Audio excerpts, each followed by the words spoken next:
Hello, my lovely internet friends. I feel like it's been so long since I've had like a sit down kind of chat with you guys. I don't know, it feels like a long time.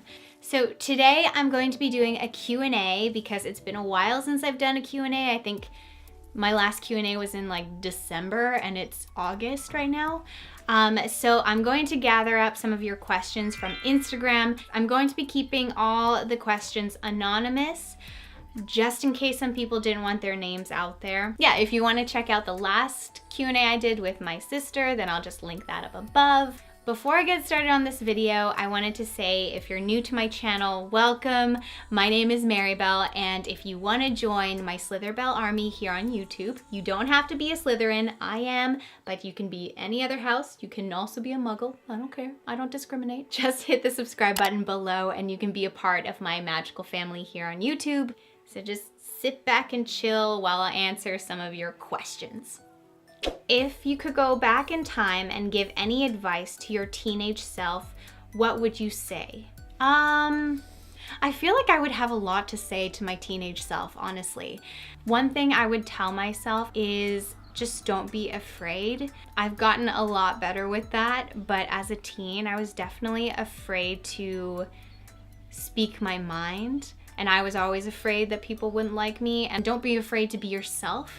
The dream that you have, the thing that you have always wanted to do, like YouTube and acting was something that I've always wanted to do, just go for it. And if you mess up, if you fail at it, well, at least you tried.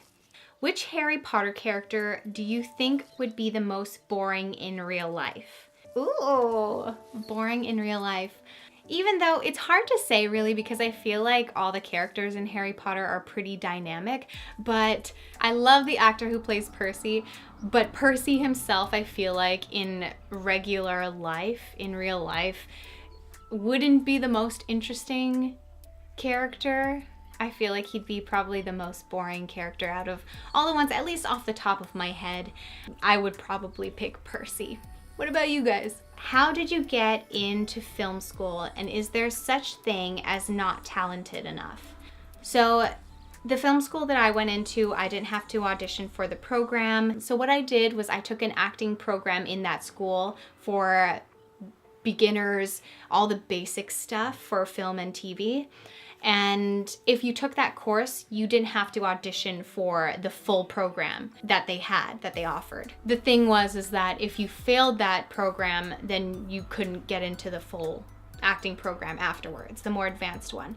But every film school is a little bit different, I think. I think some schools are a little bit more heavy on auditioning. Other schools are more open to all kinds of talent. Actually, back in the day when I was trying to find schools to go to after high school, I was really considering going into the Disney college program in California and going in as an international student. I'm not interested in doing it anymore, but sometimes, you know, I just kind of wonder those what ifs.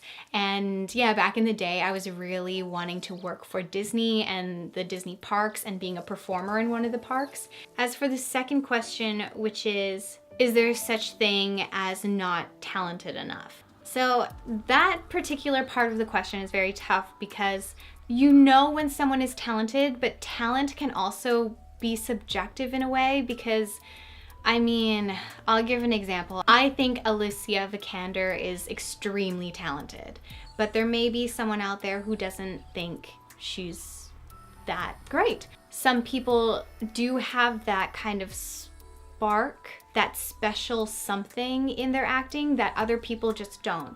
And I'm not saying that the other people who don't have that kind of sparkle in their performances, I'm not saying those people can't be successful, because there are actually a ton of actors who don't have that are very successful. There are actors out there who do have that sparkle that most of the time people take notice.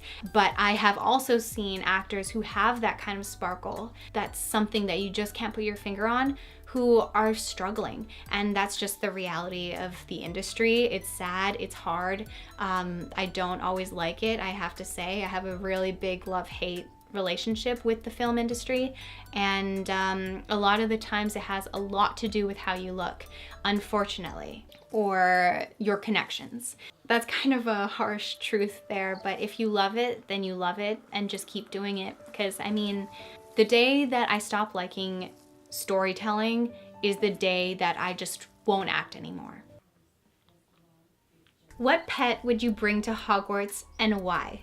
I love you so much. Oh, I love you too. I'm gonna try to steer away from the typical owl, cat, rat, toad pets. This is gonna sound so weird. If I could have a pet at Hogwarts, I feel like I would want something a little bit strange, you know? Like, some of my favorite creatures are sea lions, and I think it would be so great to have a pet sea lion come to Hogwarts. That's probably a pet that I would want in real life, even without Hogwarts involved. So I don't know, I feel like I would probably be more stressed out having a sea lion as a pet, but I do kind of like that idea. A magical creature, I feel like either like a bowtruckle, or wouldn't it be so cool to have like a pet hippogriff or a pet unicorn? But I feel like that would kind of backfire on me, because imagine having a hippogriff and this hippogriff is like going crazy in your common room or your dorm room and you're just like, sorry guys. So maybe like a little bowtruckle. Like, I have to show you guys this because I can't just not show it to you. They're just too cute. So my sisters went to a convention, an anime convention, like a couple weeks ago, maybe 2 weeks ago.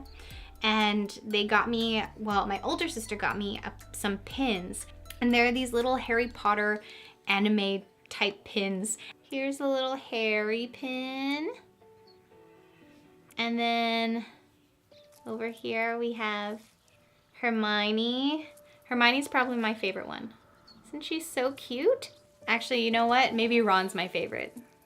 And he's got like a frowny face. He's like not happy for some reason, because probably his wand is broken, I think. Yeah, that's why.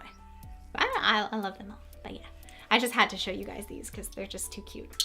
The next question is, what's your favorite food? Love you and your videos. Love you too. Favorite food? I have so many things that I love.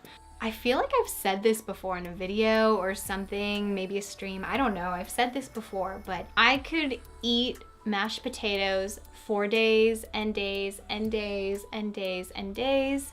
My grandpa, from what I remember, he also loved mashed potatoes. So I don't know, does it come from him? I don't know, but I'm completely obsessed with mashed potatoes. So is my twin sister. She also loves mashed potatoes. Just a mashed potato family. If I were to narrow down like the kinds of food that I love, obviously like, okay, we'll just smash down sweets. I love sweets, and that's already, you already know that. But French food, Italian, Vietnamese, Japanese, and Greek. So those are the top five. Have you watched the new Voltron series? Also, any anime shows I should see?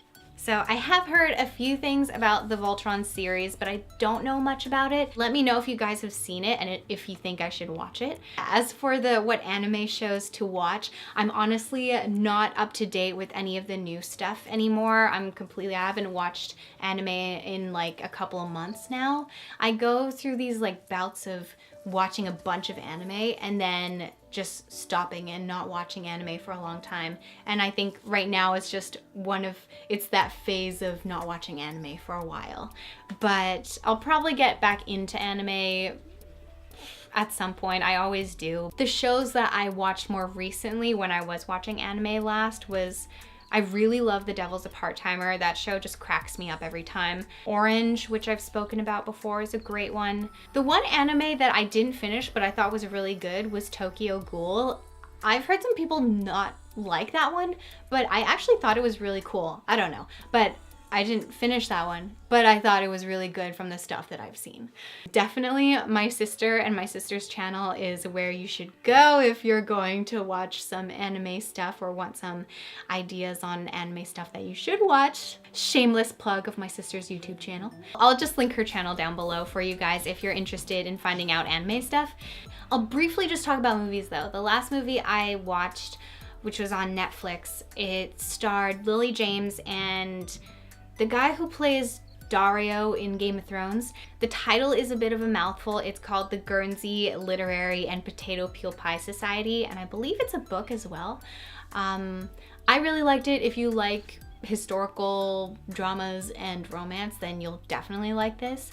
You could check that out on Netflix. It was trending for a while. It probably still is, I would assume. Those are all the questions I'm going to answer for today. I just got really hungry from that food question, so it's time for me to have dinner now. This video was a little bit impromptu, but I hope it was enjoyable nonetheless. If you guys like this video, please give me a thumbs up. I would really appreciate that, and share my channel. That would mean a lot to me. Again, if you haven't subscribed, then just hit the subscribe button below. It's free.